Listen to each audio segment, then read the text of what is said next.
guys, Victoria here. Welcome to my channel. As the title of today's video suggests, I am coming to you today with tips on how to save groceries. And this is going to be a mini series on my channel because I'm going to bring you at least 4, if not more, videos about tips and tricks on how to save money on groceries. Today's video is going to be a generic tips video. These are going to be tips that you can use wherever you live in the world, no matter if you're located in the country where I live or in another country. These tips should more or less apply worldwide. And then in the next videos, I'm going to focus on Austria, and within Austria, specifically Vienna. The reason why I'm making these videos is that because 2 years ago, I made a few videos on how I save on groceries in Austria in certain stores. And these videos are quite popular on my channel, and I still until today receive comments and questions in those videos. So I figured I'm going to bring you a more substantial, more thought through list of tips, and I'm going to give you some guidance on how to save money, especially for those who live in Austria. This whole series will be very useful. So I hope that you will like it. And of course, for those who don't live in Austria, today's video applies to everyone. So feel free to stay, grab a cup of tea or coffee that you got on sale, probably just like I do with my coffees in Vienna. And let's jump right in. My first tip to save on groceries is definitely to have a grocery budget. You can do this weekly or you can do it monthly. I have a monthly grocery budget, which is 200 euros per month. But depending, of course, your family situation, if you live alone, if you live with a partner, if you live with kids, of course, this budget will be different for everyone. And also depending on where in the world you live, the set budget will definitely fluctuate between people and countries. What is important is just to have a budget for yourself. And how do you set up a budget for groceries? What you can do is to track your grocery spending for 1, 2, 3 months and see how much you spend on it. And then when you already know in the last 2 months I have spent on average a certain amount of money, let's say 250 euros, then you can set that as your budget, or you can aim to lower that and challenge yourself to a lower budget than what you usually spend. It could be, in this case, for example, challenging yourself to have a 200 euro monthly budget rather than the 250 that you usually spend on groceries based on the previous few months. My grocery budget hasn't changed in the last few years, which is fantastic considering the inflation and how quickly the prices have gone up in the past 2 years. And I still managed to keep my budget under 200 euros per month. In fact, my average spending per month is closer to 170 euros. If you have a grocery budget and you follow this budget, you kind of check how you're doing weekly, let's say.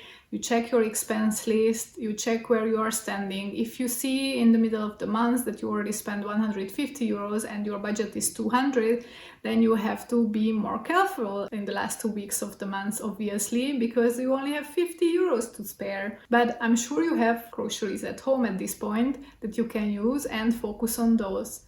So let's move on to the next point.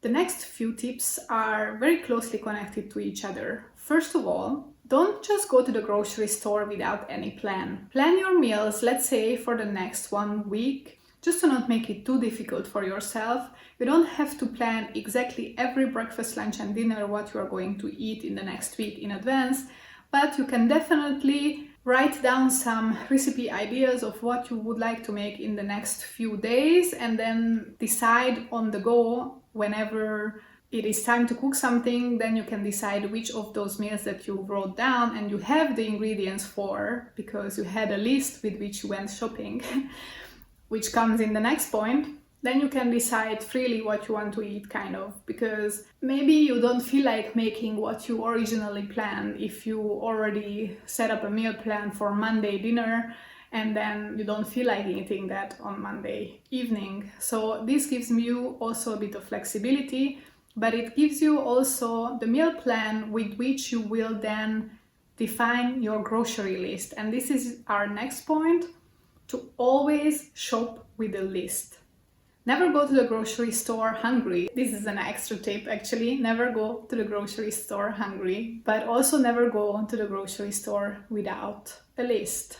Every time you go to the grocery store, you should stick to your list. The list is based on what you planned for the next few days, and you shouldn't deviate too much. Of course, it can happen that you see something that you feel like you would like to grab, and depending on your financial situation, you may or may not allow yourself to do so, but definitely have at least a baseline, a base list that you use when you go to the grocery store. What I do is that I have a running list of groceries. I put them in the Notes app on my phone, and then I go with that to the supermarket. And before planning your meals, before going to the store, before writing your list, what you need to do is to see what you have at home. You should always know more or less what you have. For this, you have to be organized. For this, you have to have a pantry or kitchen where you store your groceries, which is kind of neatly organized so that you can have a quick glance at what you do and do not have. When I'm planning my meals, I look at Pinterest or Instagram, and then I see recipes, and then I already know more or less from the list of ingredients what I do have at home and what I don't. If I'm not sure, I can quickly check in my pantry or in my fridge or freezer for that certain ingredient. But normally I have a very good idea in my head about what I do have at home. Based on what you have at home and based on what you would like to make in the next days, you can have a list put together of what is missing and what you still need to buy for those meals that you are thinking you're going to make. The next tip is to limit your grocery store trips. I typically go to the grocery store once a week, and I try to do all my groceries at that time. This doesn't necessarily mean that I only go to one store, because I might not be able to get everything in one store. But I definitely try to concise my grocery store visits together, combine them together, and if you go by car especially, then you can lower your gas usage if you pile your grocery store visits on top of each other and do it in the most effective route. But my next tip is actually to try to go on foot to the grocery store or by bike, so that you cannot carry too much. If you have a car on you, you are not limited with how much stuff you can buy. But if you have just yourself to carry everything home, let's say in a backpack or in some people have this like granny sack, they call it, but actually all kinds of people from all ages use those, at least here in Vienna, and I saw that also in Argentina, in Buenos Aires, when I lived there, that it's not only the elderly who use these trolleys, grocery trolleys anymore, but also the younger generation. So stick to, what you can carry with your two hands or on your back or in this trolley. And this way you will not over-consume, over-buy products.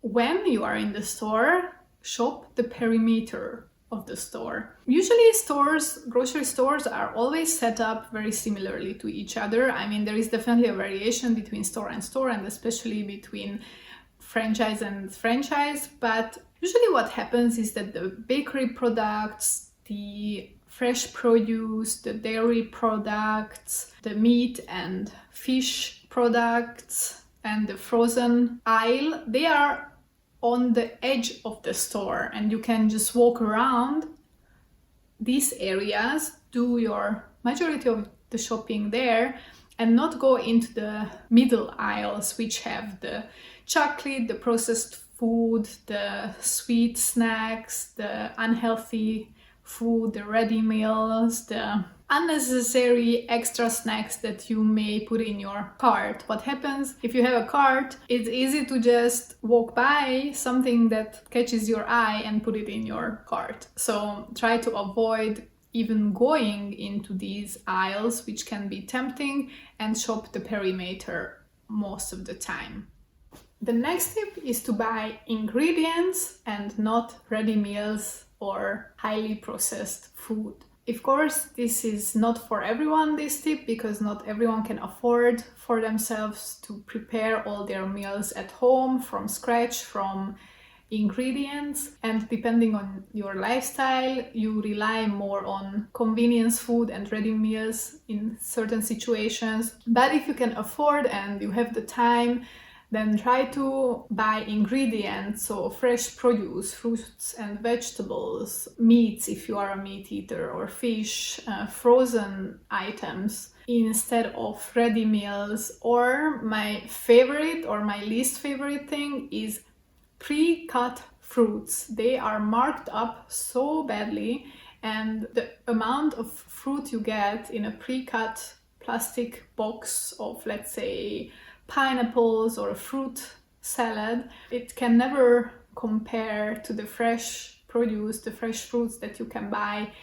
price-wise and also size-wise. So it's much better to get your fruits as a whole and then cut them for yourself. And the same with ready meals. If you can cook at home, then try to buy the ingredients, because you can make a whole big meal with leftovers, and maybe depending on the size of your family or your household, you may be able to feed your whole family from one big meal that you may make from the ingredients. Or if you live alone or with a partner, then you have leftovers for the next day that you can take for lunch to work, instead of, buying 1, 2, or depending on the size of your household, ready meals, buying as many ready meals as the people who live in your house. You will definitely spend more money. My next tip is to know the prices of the different ingredients and different grocery items that you purchase, especially for those items that you keep repurchasing over and over again, that are staples in your household, that you buy almost every time, or that you keep on hand. Know the prices, know how much they usually cost, and try to get them on the lowest possible price. And this brings me to my next point, which is to compare prices between stores. I like to do my grocery shopping in different stores, and depending on the item, I buy certain things in one store, but I buy other things in another store, simply because it is cheaper there. That is one of the reasons why I do multiple grocery store visits when I'm doing my groceries. At least I go to 2 places, because of 2 reasons. One is because I can get certain things cheaper at one store and other things at the other store, but also because not every store has everything what I need, and I know more or less which store has what. At least from the products that I usually buy, I know what I can get where. I know that I will not be able to get tamari in Lidl, in Hofer or Eurospar, but Billa and Dance has it. I know that Lidl is not very good in carrying fresh bio-organic produce, but Hofer or Eurospar is much better at this. They have more variety and they have organic options usually for all kinds of produce. I also know that Eurospar is cheaper when it comes to produce than Billa, but Hofer is cheaper than Eurospar. So these are the things that I learned living here. In the beginning, obviously, I was completely oblivious to this, and I had some ideas, of course, because I knew Billa and Eurospar or Spar and Hofer and Lidl from other countries. So you know which one is which type of store, which one is the discounter, which one is the supermarket, which one is a bigger chain. So you know more or less what to expect with the price range, but it is also necessary to take a closer look product by product. And if you have the time to buy certain things in different places and shop around, then try to buy every single item at the lowest possible price. This can be a lot of work, I know. It is a tip. You may or may not take this tip. I'm just telling you what I do. And when it comes to prices, there is another thing that you have to pay attention to, which is not only the price per item, but also the price per kilo or per liter, depending on what you are buying. I usually like to compare not necessarily the price itself, but also the price for the bigger comparable amount. Let's say when it comes to fresh produce, I compare the prices per kilo rather than the price per packaging, because the package can be 250 grams, 350 grams, 400, 500.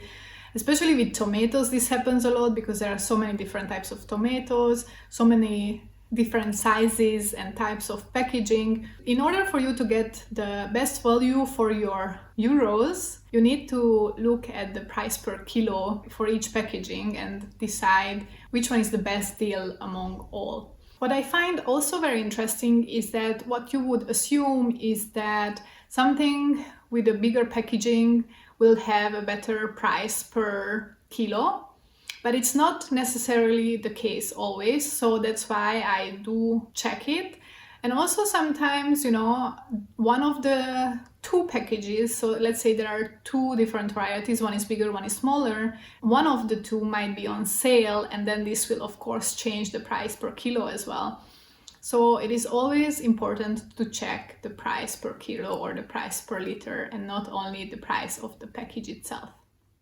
Another thing that I definitely do all the time is that I stack up on items which are on sale. Of course, it depends on what we're talking about, because it's not necessarily possible to stock up on produce or certain fruits and vegetables, or maybe bread, or there are certain items which have a shorter shelf life or a shorter expiration date, so you may or may not be able to stock up on them, but you can definitely stock up on shelf stable long-term pantry items and also frozen food. Every time when there is a sale on certain things that I do tend to use a lot, I tend to purchase more than just one of that thing. But this doesn't mean that you should stock up on things just because they are on sale. If you don't use those items, if you usually don't buy them, if you usually don't eat something, then you should definitely not stock up on something that you know that you don't use or that you have not been using before. Because if you stock up on something that you want to try and then it turns out that you don't like it, then you are stuck with a lot of that thing, a lot of that food that you actually don't want to eat, and that is also a waste of money. And the last tip for today is to always check your receipt before you leave the store. You would be surprised how many times it happened to me that the price that was on the receipt, the price that the cashier calculated with, was not the price that I expected based on what I saw in the store or based on what the sales flyer was indicating, where I actually saw the product and based on which I selected to purchase the product. So in this case, I do go back to the cashier and I do raise their attention to the issue. And most of the times, actually, I received my money back in these cases. For example, just recently in Lidl, I bought something which had a minus 25% sticker on it, and the cashier didn't take into account the sticker because he didn't see it. So I went back, I told him what the situation is, and he was very polite and he was fine with making a change. He took the product back and then he sold it for me for the cheaper price and gave the difference back in cash. That is one thing that is a bit annoying, is that they will give you cash rather than, of course, putting it back on your bank account, which that can be a bit annoying, but still it's better to have the cash than nothing, right? This was my first list of tips on how to save money on groceries in general, regardless of where you are. These tips can be applied. Pick and choose which ones you can apply in your life, which ones make sense for you. Not all of them will be applicable in your life, probably, depending on the situation. You don't have to follow all these tips. They are just ideas for anyone out there, and everyone can decide what makes sense for them and what not. Thank you very much for tagging along with me in this video. I will bring you a few other videos with more tips. They will be specific to Austria, so if you live in Austria or you're planning to move here, then definitely make sure to check them out, subscribe to my channel, hit the like button, and I will see you at my next video. Until then, goodbye!